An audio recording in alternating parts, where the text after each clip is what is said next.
Have you ever wondered how America, still reeling from the Great Depression, managed to foot the bill for the most expensive war in human history? It's a story of incredible economic transformation, patriotic sacrifice, and some very clever financial strategies. Let's dive into how America paid for World War II. When the war broke out in Europe in 1939, the United States was officially neutral, but President Franklin D. Roosevelt knew the nation needed to prepare. The economy was still fragile, and the public was strongly against getting involved in another foreign war. But as Axis aggression grew, the question wasn't just if America would get involved, but how it could possibly afford to. The total cost of the war for the U.S. was staggering over $300 billion. That's more than $4 trillion in today's money. To put that in perspective, it was more than all previous federal spending in the nation's entire history combined. So, where did all that money come from?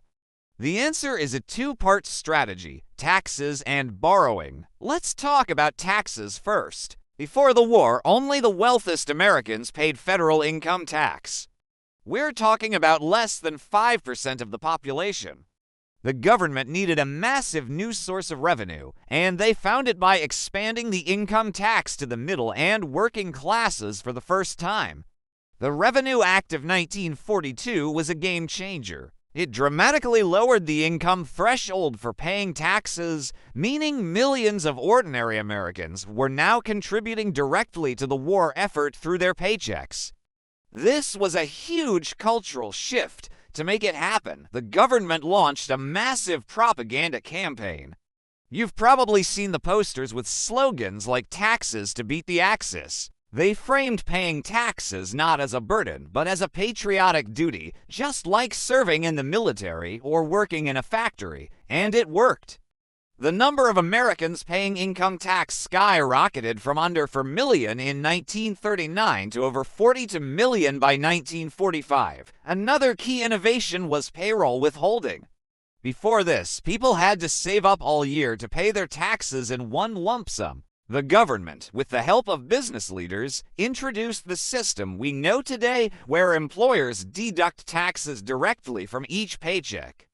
This made collecting taxes far more efficient and less painful for the average citizen. It ensured a steady, predictable flow of cash into the treasury.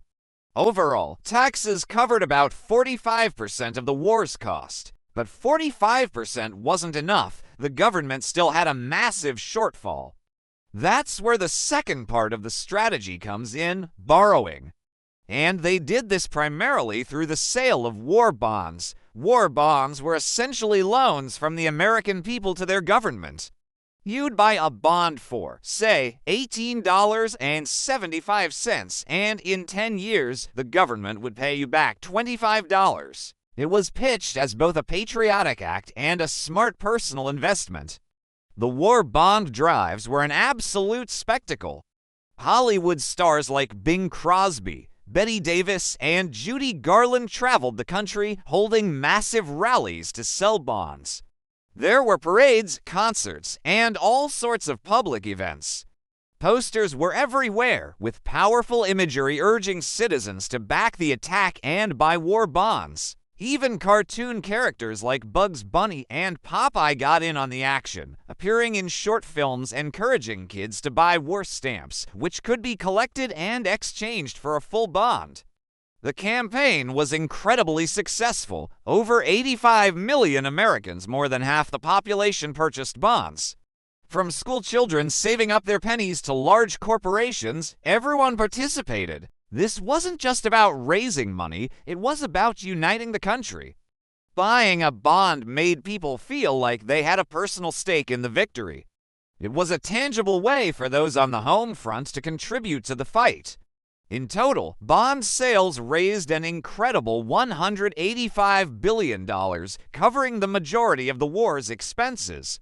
Now, all of this spending had a profound effect on the American economy. The massive government contracts to build planes, tanks, ships, and munitions effectively ended the Great Depression. This economic boom created millions of new jobs. With so many men serving overseas, women entered the workforce in unprecedented numbers, taking on jobs in factories and shipyards. The iconic image of Rosie the Riveter symbolized this shift, forever changing the role of women in American society. However, there was a downside to all this new money and full employment. With factories focused on war production, there was a shortage of consumer goods like cars, refrigerators, and even nylon stockings. More money chasing fewer goods is the classic recipe for inflation. To combat this, the government implemented price controls and rationing. The Office of Price Administration, or OPA, set limits on the prices of everything from meat and sugar to gasoline and tires. Every family was issued ration books with stamps that determined how much of these scarce goods they could buy. This system wasn't always popular. Nobody likes being told they can't buy something, but it was crucial for keeping inflation in check and ensuring fair distribution of resources. Encouraging people to buy war bonds also helped fight inflation. Every dollar spent on a bond was a dollar not spent on scarce consumer goods, helping to soak up that excess purchasing power. So, when we look back, the financing of World War II was a monumental undertaking that reshaped America's economy and society. It was a combination of raising taxes on an unprecedented scale, a brilliant and patriotic borrowing campaign through war bonds, and strict economic controls to manage the consequences. The legacy of this period is still with us today. The withholding tax system, the concept of a broad-based income tax, and the massive national debt are all direct results of how America paid for the war. But perhaps the most important legacy was the demonstration of what the country could achieve when united behind a common cause. It was a moment when the government, industry, and the American people all pulled together to finance the fight for freedom. It wasn't just a military victory. It was an economic one, too. Thanks for watching.